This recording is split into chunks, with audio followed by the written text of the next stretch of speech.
Oi, galerinha, tudo bem com vocês? Bom, a aula de hoje será sobre textos narrativos. Nós veremos a estrutura desse tipo de texto e os elementos que formam essas produções. Vamos lá? Bom, os textos narrativos, então, são aqueles que nos apresentam histórias, né? Através de uma sequência de acontecimentos que são realizados por personagens, em um local determinado, em um momento determinado, ok? Isso nós vimos nas aulas anteriores, né?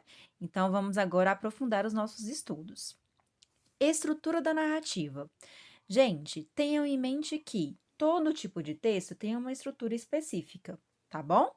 Num texto narrativo, então, o primeiro elemento dessa estrutura vai ser a introdução ou a apresentação, que é onde o autor apresenta os personagens, apresenta o local em que as ações acontecerão, apresenta o tempo, né? Então, essa é a parte inicial do texto narrativo, tá bom? De maneira mais prática para vocês conseguirem entender. Depois da introdução ou da apresentação, nós temos a parte do desenvolvimento, que é o que nós conhecemos como o enredo em si, tá? No desenvolvimento, as ações começam a acontecer. Essa parte da narrativa revela ao leitor o quê? A problemática, o que e como as coisas aconteceram, né? Qual foi o conflito gerador daquela história ali. E aí as ações começam a se desenrolar, tá bom? No desenvolvimento, ocorre aquele momento marcante e revelador da narrativa, em que ocorre algum tipo de conflito. Esse momento de maior emoção, de maior tensão, é chamado de clímax. E depois aí do desenvolvimento, depois desse clímax, nós temos o quê? A parte da conclusão, em que todos os acontecimentos encontram uma solução, tá bom? Tem um desfecho, né? Que é o que nós chamamos também de fim da história. Como é que como é que a história é concluída, tá? Então, esse trechozinho de conclusão, nós chamamos também de desfecho, que é o fim da história mesmo, ok?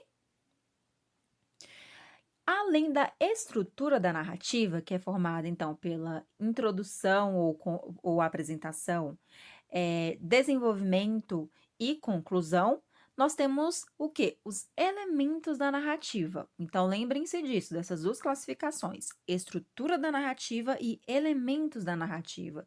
O que que nós vamos encontrar dentro de uma narrativa, gente?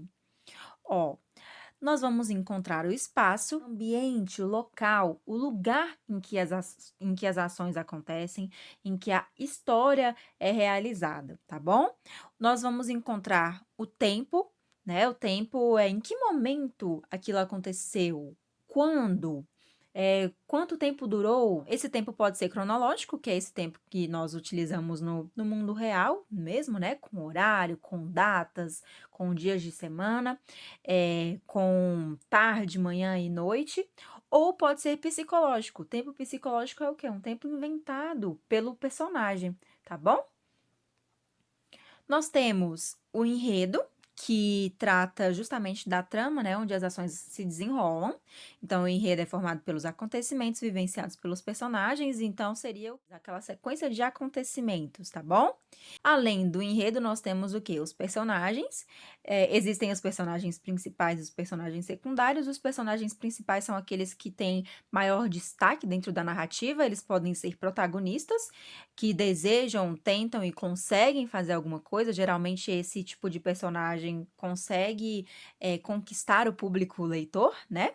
E nós temos, além dos protagonistas, os antagonistas, que são aqueles que geralmente dificultam a vida dos mocinhos, né? Dos protagonistas.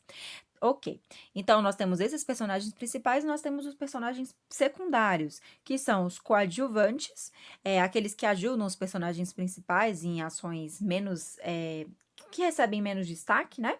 E nós temos os figurantes, que são aqueles que ajudam na caracterização de um espaço social, que ajudam a compor aquela história ali, mas novamente sem destaque nenhum, tá bom? E, além de todos esses elementos, nós temos O elemento chamado narrador, isso daí vocês conhecem bem. Narrador, então, aqui só para a gente conseguir refrescar a nossa memória, é aquele indivíduo responsável por narrar a história, né, por contar os acontecimentos ao leitor. Nós temos três tipos de narrador. Narrador observador é aquele que narra os fatos em terceira pessoa e mantém uma narrativa imparcial e objetiva. Ele não participa da história, ele conta o que aconteceu com outras pessoas. Nós temos o narrador personagem, que conta a história em primeira pessoa, a partir do seu ponto de vista, enquanto personagem, ou seja, ele participa da história. E nós temos o narrador onisciente, que é o narrador que realiza a narração tanto em terceira pessoa quanto em primeira pessoa, tá? Então, há momentos aí na narrativa em que a voz desse narrador se confunde com a voz dos personagens. Então, nós vamos estudando variados gêneros narrativos. Agora, vocês vão fazer uma atividade com um gênero narrativo que eu escolhi, que eu achei bem legal para vocês, tá bom? Então, estudem o material, realizem a tarefa e até a próxima!